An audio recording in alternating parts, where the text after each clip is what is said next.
بسم اللہ الرحمن الرحیم۔ السلام علیکم۔ حضرت مفتی محمد حسن صاحب رحمۃ اللہ علیہ امر تسری رحمۃ اللہ علیہ کے پاؤں میں ایک زہریلا قسم کا پھوڑا ہو گیا تھا، جس نے آہستہ آہستہ ساری ٹانگ کو اپنی لپیٹ میں لے لیا تھا۔ جب وہ زخم اوپر بڑھنے لگا تو اس وقت عزیزوں کے اصرار پر آپ ٹانگ کٹوانے پر راضی ہو گئے۔ جب آپ کی ٹانگ کاٹی گئی تو ڈاکٹروں کو خطرہ تھا کہ شاید آپ کی جان نہ بچ سکے۔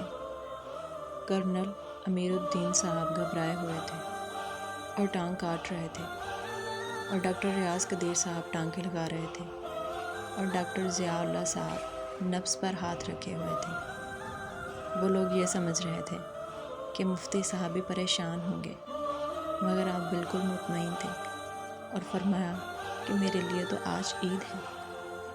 ٹانگ کاٹنے سے پہلے، بالکل پہلے کی طرح، ڈاکٹروں نے ایسی دوا دینی چاہیے کہ جس سے شدید تکلیف کا احساس نہ ہو، یا ہو تو کم ہو، مگر مفتی صاحب نے کوئی ایسی دوا لینے سے صاف انکار کر دیا اور فرمایا مجھے میرے حال پر چھوڑ کر آپ اپنا کام شروع کریں۔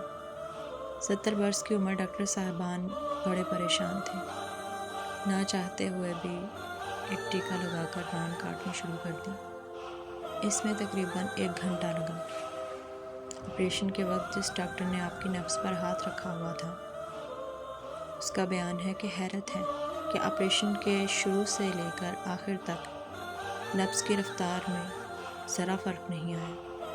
اس آپریشن کے بعد جو درد ہوتا ہے، اس کی شدت کا اور کوئی انسان مقابلہ نہیں کر سکتا، مگر حضرت جس اطمینان کے ساتھ آپریشن روم میں داخل ہوئے تھے، اسی کے ساتھ واپس آئے جیسے کچھ ہوا ہی نہیں۔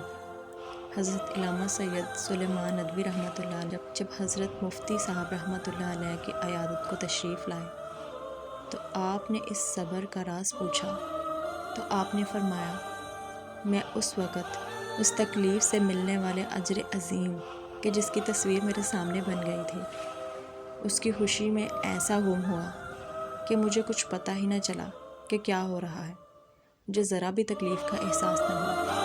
سبحان اللہ۔